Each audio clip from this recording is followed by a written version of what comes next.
छत पर बड़े बड़े प्लांटर्स में बड़े बड़े प्लांट लगाना तो सभी को पसंद है, लेकिन इतनी सारी मिट्टी कहाँ से लाऊं, इतना सारा खाद, छत पर वेट हो जाएगा, सीलन आ जाएगी।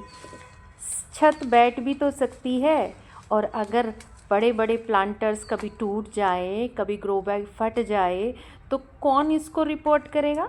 आता है ना आपके दिमाग में भी ये क्वेश्चन? तो आज इन सारे क्वेश्चंस के आंसर इस वीडियो में मैं आपको दूंगी। एक बड़ा सा गुड़हल का प्लांट है जिसका ग्रो बैग ये 2 साल पहले मैंने ग्रो बैग में लगाया था और ये फट गया है। अब देखिए, जनवरी का टाइम है, रिपोर्टिंग का तो समय नहीं है, लेकिन ये ग्रो बैग फटा हुआ है ना। इसमें पानी देखिए बहुत ज़्यादा, बस पानी हर वक्त डालना पड़ता, जो भी इसमें आप डालो वो सब निकल जाता है। मतलब ये है कि रिपोर्टिंग मांग रहा था और ग्रो बैग बिल्कुल फट गया था। तो देखिए, ग्रो बैग को फाड़ के मैंने अलग किया, और ये जो मैं दिखा रही हूँ छोटी सी आरी, ये मैंने मीशो से मंगाई थी। अगर आप अपना बागवानी खुद करते हैं, कोई सपोर्ट कुछ नहीं है, तो बेस्ट टूल है ये रिपोर्टिंग के लिए। चाहे छोटी रिपोर्टिंग करनी हो या बड़े प्लांट की, इससे फटाफट आप रिपोर्ट कर लेते हो। देखिए, अगर मेरे पास ये टूल नहीं होता, आरी चलाना वो बहुत बड़ी होती है, और जो छोटा चाकू भी ये काम नहीं कर पाता जितनी जल्दी ये टूल कर पाता है। तो देखिए, सिंपली ग्रो बैग से निकालने का ये फ़ायदा होता है, अगर फट गया तो तुरंत फाड़ के उसको अलग कर दो। इसी तरीके से कट्टे में लगा हुआ भी, अब उसको काट के इसकी जो जड़ें हैं, अब बहुत से लोग कहेंगे अरे तो जड़ काट दी। आपको ध्यान रखना है, जब आप इसकी कटिंग कर रहे होंगे ना, तो साइड से वो जो मोटी रूट होती है अंदर, उसको नहीं काटना है आपको। ये जितनी भी ऊपर बारीक बारीक रूट्स हैं, ये उसकी सारी रूट्स फिर से बन जाती हैं, तो अगर कट भी जाता है तो कोई नुकसान नहीं है। और आपको मैं बता दूं, इसकी जो मिट्टी है सेम आज जो मैं आपको दिखाऊंगी वैसे ही मैंने इसकी मिट्टी बनाई थी। और उस समय मेरे पास, जिस समय मैंने इसको लगाया था, बिल्कुल भी गोबर खाद या कोई भी किसी प्रकार का कंपोस्ट नहीं था। सिर्फ गार्डन वेस्ट और किचन वेस्ट में मैंने इसको लगाया था। बल्कि सूखे पत्ते में ज़्यादा यूज़ करती हूँ, क्योंकि इस टाइम सूखे पत्ते बहुत ज़्यादा मिलते हैं। तो आज मैं आपको दिखाऊंगी। देखिए, आप देखते भी रहिएगा और मैं आपको बताती भी रहूँगी।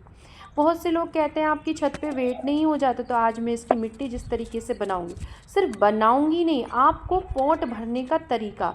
बहुत लोग कहते हैं कि हम भरते हैं और उसका जो ग्रो बैग है वो पिचक जाता है, साइड मतलब डिसबैलेंस हो जाता है, कई बार कुछ गैप रह जाते हैं। तो मैं आज सब कुछ दिखाऊंगी, और ये भी दिखाऊंगी कि आप जब बड़े पॉट रखते हो तो आपको कैसे रखने चाहिए अपनी छत पे, जिससे सीलन ना आए।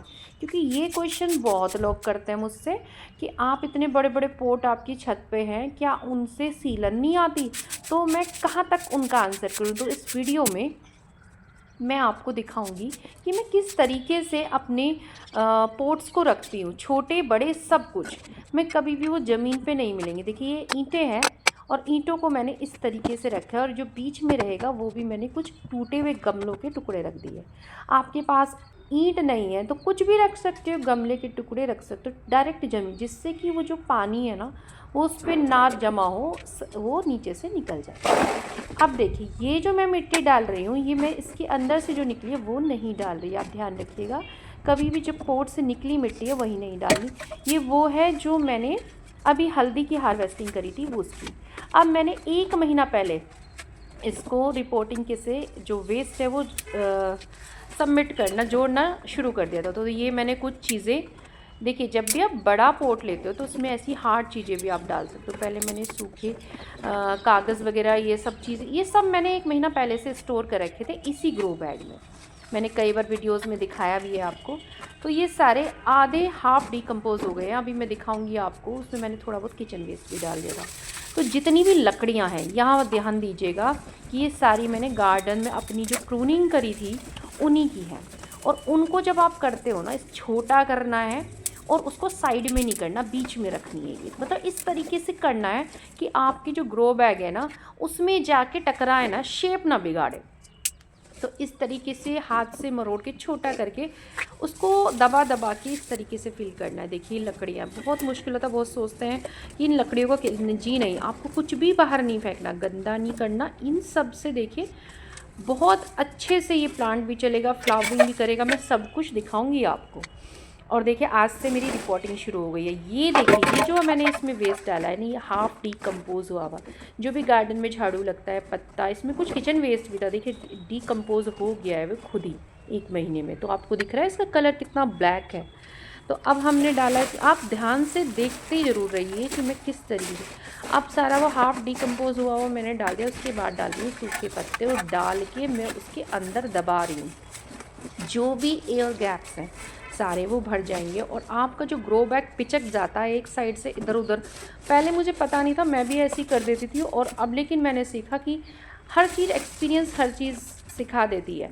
एक्सपीरियंस इस चीज़ का हुआ कि जब भी कोई गलती हम करते हैं ना हमारे बैग से, तो हमने देखा क्या हमने गलती किया, तो उससे जब हम उसको प्रेस नहीं करते हैं या फिर बस वेस्ट को उल्टा सीधा डाल देते हैं, तो वो ज़रूर ग्रो बैग ऐसा हो जाता है। तो आपको दबा दबा कर थोड़ा हाथ से मैं दिखाऊंगी, ऐसे थपथपा कर आपने ग्रो बैग को भरना है। अब इस तरीके से थोड़ी सी मैंने बीच में मिट्टी फिर डाली है, और फिर उसके बाद जो है देखिए सूखे पत्ते बीच बीच जो भी मैं मेरे पास हाफ डीकम्पोज हुआ मैंने इकट्ठा किया वो डाला, फिर सूखे पत्ते डाले, फिर से देखिए हाथ दे दे के मैं नीचे जितनी भी एयर गैप्स है ना, जितनी भी लकड़ी के अंदर वो जगह है जो हमने डाले वो सारे में फिल कर रही हूँ, देखिए इस तरीके से। और आप बोलते हो ना कि वेट नहीं होता, आप देखना कि मैं इसको ग्रो बैग को बाद में भी हाथ से उठा लूँ, इतना लाइट वेट होती है ये, क्योंकि पत्ते ही तो हैं सूखे, वो उनमें वेट कितना होता है। आप देखिए ये मिट्टी मैंने इसी प्लांट की ली है, कितनी कम ली आप देखना, और उसमें जितनी मिट्टी ली उतना ही मैंने उसमें खाद मिलाया, और थोड़ा बहुत बस यही मैं थोड़ा बहुत खाद में आप खुद ही देखिए 2 मुट्ठी खाद, इसी को खाद को मैं यूज़ करूँगी, और बहुत कम मिट्टी और खाद से इस बड़े पोट को मैं भरूँगी। अब देखिए इस तरीके से, अब बीच बीच में थोड़ी बहुत मैं मिट्टी डालूँ, उसका ये है जिससे कि वो माइक्रोब्स मिट्टी के उसको जो भी हम डाल रहे हैं ना वेस्ट, उसको डिकम्पोज कर दे। अब फिर से मैं थोड़ी सी मिट्टी लेकर आई हूँ, और ये मिट्टी वही है मैंने आपको बताया बहुत भुरभुरी, बहुत ही अच्छी मिट्टी बनकर तैयार हुई, जो हमने गार्डन किचन वेस्ट से बनाई थी। और देखिए 8-7 महीनों में हल्दी हार्वेस्ट की, और देखिए कितनी अच्छी भुरभुरी मिट्टी मिली है। अब देखिए मैंने उसको अच्छे से भर लिया है, और ये 60% कम से कम मैंने गार्डन कचरे से भर दिया। अब ये वही प्लांट मैंने इस पर रख दिया। अब सबसे अच्छा प्लांट करते हुए आप ये देखिए, जब इसको रिपोर्ट करते हैं प्लांट को, जो शेप एक्चुअली ये तिरछा हो रहा था, तो अब इसको ना जिस जिस शेप में आप रखना चाहते हो उस शेप में आप रख सकते हो। और मैंने ऐसे रखा है कि ताकि मतलब ये सीधा रहे और तिरछा ना रहे।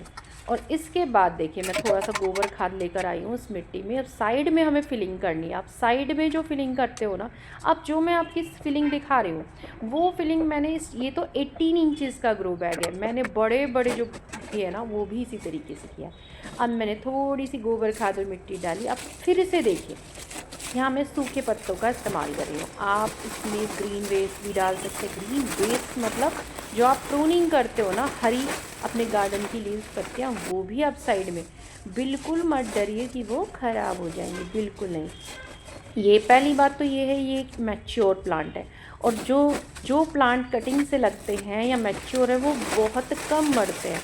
तो बेफिक्र होकर, आपने देखा है बड़े बड़े जंगल में, बड़े बड़े पार्क, इनमें जो ये कह लीजिए उनके पत्ते होते हैं वो झड़ते हैं खुद, उन्हें कोई कंपोस्ट नहीं डालता, कुछ नहीं डालता, वो खुद उन पत्तों से उनसे उनका कंपोस्ट तैयार हो जाता है। जो भी नीचे उनकी मिट्टी में माइक्रोब्स होते हैं वो पत्ते खाकर उनको कंपोस्ट दे देते हैं। अब देखिए कुछ प्याज के पत्ते थे वो भी मैंने इसके अंदर डाल दिए। इस तरीके से मल्टीपल चीज़ें आप डालोगे तो आपके उसमें देखो, आप ये जो सब जब डीकम्पोज होंगे तो खाद का काम करेंगे, आपको खाद भी कम डालनी पड़ेगी, वरना 18 इंचज़ का ग्रो बैग इतना भारी हो जाएगा कि इतनी जितनी आप मिट्टी से मैंने भरा है ना, 4 गुना भी मिट्टी और खाद डालेंगे तब भी ये पोट नहीं होगा। तो इस तरीके से हमने जो बाहर का कचरा जो कुछ भी कर रहा था वो अपना समेट के देखिए कितनी कम मिट्टी और खाद में इस पोट को भर लिया है। अदरवाइज़ बहुत भारी ये पोट होता और छत पे बहुत ज़्यादा लोड हो जाता, ऊपर से हमें कंपोस्ट कितना मिलाना पड़ता। और ये कंपोस्ट बोन मील और ह्यूमिक एसिड और फलाना ढिकाना, भाई आप प्लीज़, मैं ऐसी गार्डनिंग ऐसा तरीका आपको बताती हूँ जो आपका बजट भी आपका सही रहे और एनवायरमेंटल फ्रेंडली और बजट फ्रेंडली। तो देखिए इस तरीके से भर लिया है हमने पोट। अब देखिए एक चीज़ और बता देती हूँ, इन लोगों के दिमाग में ये रहता है जो जड़ निकलती है, एक बार ये भी क्वेश्चन आया था, ये भी डाल सकते हैं, बिल्कुल डाल सकते हैं। ये जो जड़ होती है इनके अंदर भी ये जब वो होंगी ना तो बहुत ही अच्छी सॉफ्ट मिट्टी में वो होगी, ये भी एक न्यूट्रिशन देती है हमें, क्योंकि जड़ भी जो भी प्रकृति से चीज़ें मिलती हैं वो डिकम्पोज होकर प्रकृति में ही मिल जाती हैं। तो अब देखिए सारी चीज़ें हमने इसके अंदर मिट्टी और ये सब मिला लिया है। जितनी मिट्टी इस पोट में से निकली थी वो आधी भी मैं कहूँगी यूज़ नहीं हुई है। अभी देखना बहुत सारी मिट्टी इसका बाद में मैं दिखाऊँगी बच गई है। और अब जो सबसे मेन चीज़ है वो ये देखिए, ये है एप्सम सॉल्ट। मैं अपनी हर वीडियो में दिखाती हूँ, जब भी आप रीपॉट करें, कोई नया पौधा लगाएं तो उसमें एप्सम सॉल्ट, और जिसकी हमने रूट प्रूनिंग करी है, जड़ काटी है, एप्सम सॉल्ट डालना बहुत बिल्कुल ना भूलें, बहुत ज़रूरी है। नहीं डालेंगे तब भी कोई, लेकिन अगर आप डालते हो तो पौधा नहीं मर सकता, 100% उसको सर्वाइव करेगा। ये एक न्यूट्रिशन देता है, जैसे जड़ कट गई है एकदम से, वो ऐसी जड़ें एकदम से न्यूट्रिशन नहीं ले सकती, हालांकि प्लांट को ज़रूरत नहीं है, उसकी लीव्स नहीं कुछ, लेकिन फिर भी वो पौधे को शॉक में नहीं जाने देता। अगर इसमें एप्सम सॉल्ट नहीं डालती है तब भी ख़राब नहीं होता, लेकिन मैं अपने हर पौधे को पूरी सेफ्टी के साथ लगाती हूँ और आपको समझाती हूँ कि आपको भी ऐसे ही लगाने चाहिए। अब आपको लास्ट में स्टेप मत वो मिस कीजिएगा कि इसकी जड़ों को हमें ढकना है। एक तो ठंड है, ऊपर से क्या होती है, जड़ें तब बनती हैं और जब उसको शेड मिलती है। अब देखिए मैंने उसे पत्तों के साथ ढक दिया, ठंड भी नहीं मिलेगी और उसको छाया इस तरीके से मिलेगी, अंधेरा मिलेगा, इसकी रूट्स अंदर ही अंदर बनेगी। और ये आप देखोगे, आप ये भी बोल सकते हो कि ये तो अभी और ऊपर, मतलब ऊपर है, अभी नीचे जाना चाहिए था। तो मैं आपको बताती हूँ कि ये नीचे बैठेगा, क्योंकि हमने इसमें बहुत सारे सूखे पत्ते वगैरह डाले, तो कम से कम 4-5 इंच ही नीचे चला जाएगा। उसके बाद इसकी रूट फिलिंग कर देंगे और लो जी डन। तो देखिए इसको मैंने रिपोर्ट कर लिया है और जो भी यहाँ सारा कुछ था उसको भी मैंने सफाई कर दी है, मिट्टी की कट्टों में भर के रख दिया है। और ये इस तरीके से मैंने ये इसलिए डाल दिया है अपना, क्योंकि ये नीचे बैठेगी थोड़ी, और जब नीचे बैठेगी ना इसकी रूट्स, तो मैंने बताई है आपको कि धीरे धीरे अगर ये ढक दिया है ना तो इसको बहुत ज़्यादा ठंड भी नहीं लगेगी, रूट धीरे धीरे इसकी बनेगी। रूट ये ढकना बहुत ज़रूरी है, और वेट रख देते हैं तो कोई भी थोड़ी बहुत हवा चलती है किसी तरह से हिल जाए तो इसकी रूट हिलती नहीं है। तो इस तरीके से आप भी वेट रख दीजिए, कुछ ईंटें वगैरह या जो भी आपके पास, मैंने तो पोट रख दी हैं। और बस थोड़ा सा ये है ना, यहाँ बंदर, इधर की साइड से बंदर आते हैं तो डर लगता है, वो छोटे छोटे पोट्स उठा के फेंक देते हैं, तो मैंने ऐसे पोट रखे हैं जिस पे कोई फ़र्क नहीं पड़ेगा, फेंक भी दिए तो। चलिए, तो वीडियो पसंद आई हो तो वीडियो को लाइक ज़रूर कीजिएगा, चैनल को सब्सक्राइब भी कीजिएगा, और अगर आपके हाइप आता है तो हाइप भी देना आप वीडियो को। ठीक है, चलो राधे राधे।